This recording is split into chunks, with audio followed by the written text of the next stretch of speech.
အားလုံးပဲမင်္ဂလာပါဒီနေ့မှာတော့ရခိုင်ဒေသငြိမ်းချမ်းရေးရွှေပြည်တော်မျှော်တိုင်းဝေးတော့မလားဆိုတာကိုလေ့လာသုံးသပ်တင်ပြသွားပါမယ်အခုရခိုင်မှာဖြစ်နေတဲ့အခြေအနေကိုကြည့်ရင်ကျွန်တော်ကတော့မေးခွန်းတစ်ခုကိုပဲအရင်မေးချင်ပါတယ်ရခိုင်ပြဿနာကိုတကယ်နိုင်ငံရေးနည်းလမ်းနဲ့ဖြေရှင်းဖို့ကြိုးစားနေကြတာလားဒါမှမဟုတ်နိုင်ငံရေးဆွေးနွေးပွဲမတိုင်ခင်စစ်မြေပြင်မှာအသာစီးရဖို့ကြိုးစားနေကြတာလာ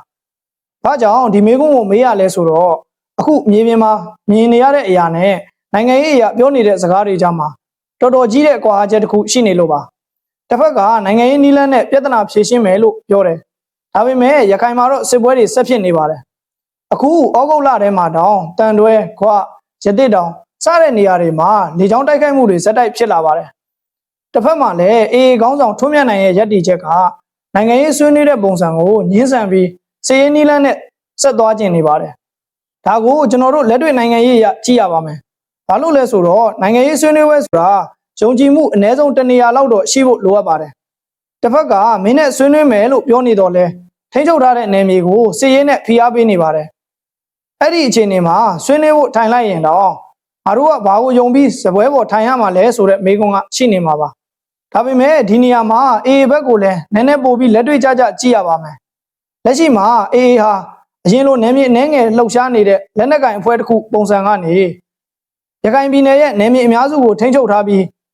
အုပ်ချုပ်ရေးရန်တရားတွေပါတိဆောက်လာတဲ့အခြေအနေကိုရောက်နေပါပြီ။ဒါကြောင့်အေအေအတွက်ဒီစစ်ပွဲဟာနယ်မြေတစ်ခုသိမ်းဖို့ဆိုတာထက်ကျော်သွားပါပြီ။အခုကဒီနယ်မြေရဲ့အနာဂတ်ကိုဘယ်သူကဆုံးဖြတ်မလဲဆိုတဲ့ပြဿနာပါ။အဲ့ဒီအချက်ကပဲအခြေအနေကိုပိုရှုပ်ထွေးစေတာဖြစ်ပါတယ်။ဘာကြောင့်လဲဆိုတော့စေရေးရနယ်မြေပိုရလာတဲ့အဖွဲ့အစည်းကနိုင်ငံရေးစပွဲပေါ်မှာလဲလိုလားချက်တွေတောင်းဆိုချက်တွေပိုကြီးမားလာတတ်ပါတယ်။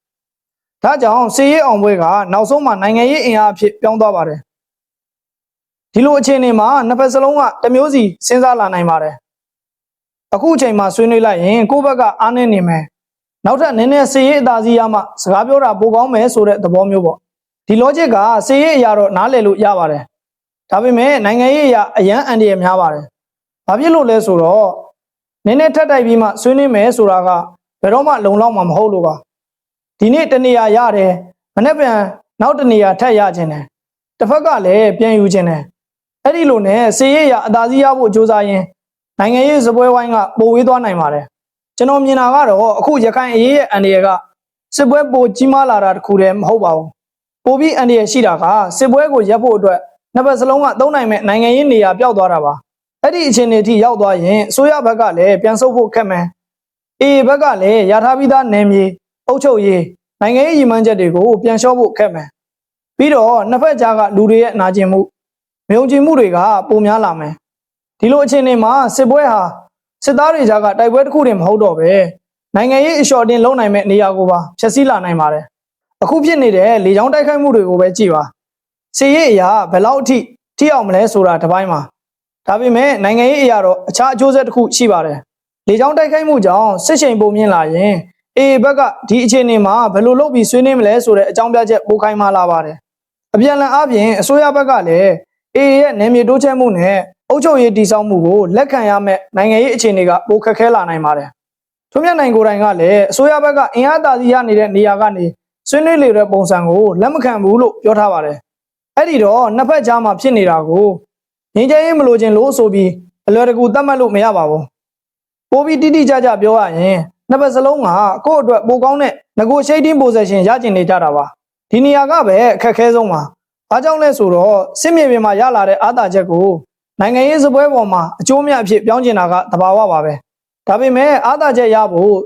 စစ်ကိုပိုးရှည်အောင်လုပ်လိုက်ရင်နောက်ဆုံးမှာဆွေးနွေးပွဲစပွဲဝိုင်းကိုပဲဖျက်မိနိုင်ပါတယ်ဒါကြောင့်အခုရခိုင်မှာကျွန်တော်တို့စောင့်ကြည့်ရမယ့်အရာကအေကနောက်ထပ်ဘယ်မျိုးကိုသိမ်းမလဲအစိုးရကဘယ်နေရာကိုလေကြောင်းနဲ့တိုက်မလဲဆိုတာတည်းမဟုတ်ပါဘူးအရေးကြီးတာကနှစ်ဖက်ကြားက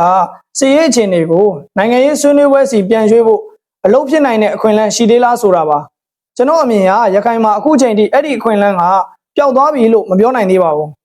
အဲ့ဒီအခွင့်အလမ်းကိုပြန်ဖော်ဖို့ဆိုရင်စစ်ရေးအခြေအနေကိုအရင်လျှော့ရမယ်ပြီးတော့နှစ်ဖက်စလုံးကအနိုင်ရမှစကားပြောမယ်ဆိုတဲ့ logic ကိုဖျက်ပစ်ရပါမယ်မဟုတ်ရင်ရခိုင်မှာဖြစ်လာနိုင်တာကဘယ်သူနိုင်တယ်ဘယ်သူရှုံးတယ်ဆိုတာထက်ပိုရှုပ်ထွေးတဲ့အခြေအနေပါစစ်ရေးအရာအနိုင်ရတဲ့သူရှိနိုင်ပေမဲ့နိုင်ငံရေးအရာပြဿနာမပြေလည်နိုင်တဲ့အခြေအနေအဲ့ဒါကရခိုင်အတွက်အန္တရာယ်ရှိဆုံးဖြစ်ပါတယ် ဒါကြောင့်ဒီနေ့ရခိုင်ရေးကိုကြည့်တဲ့အခါကျွန်တော်တို့မေးတဲ့မေးခွန်းကဘယ်သူကနိုင်မလဲဆိုတဲ့မေးခွန်းမဟုတ်ပါဘူးဘယ်အချိန်မှာစီရေးအသာစီးကိုနိုင်ငံရေးအဖြစ်ဖြစ်ပြောင်းလဲနိုင်မလဲဆိုတာပါအဲ့ဒီမေးခွန်းကိုမဖြေနိုင်သေး၍ရခိုင်ရဲ့နိုင်ငံရေးအဖြစ်ကလည်းဝေးသွားပြီးရခိုင်ဒေသငြိမ်းချမ်းရေးကရွှေပြည်တော်မျှော်တိုင်းပို့ပြီးဝေးသွားနိုင်ပါတယ်အားလုံးကိုကျေးဇူးတင်ပါတယ်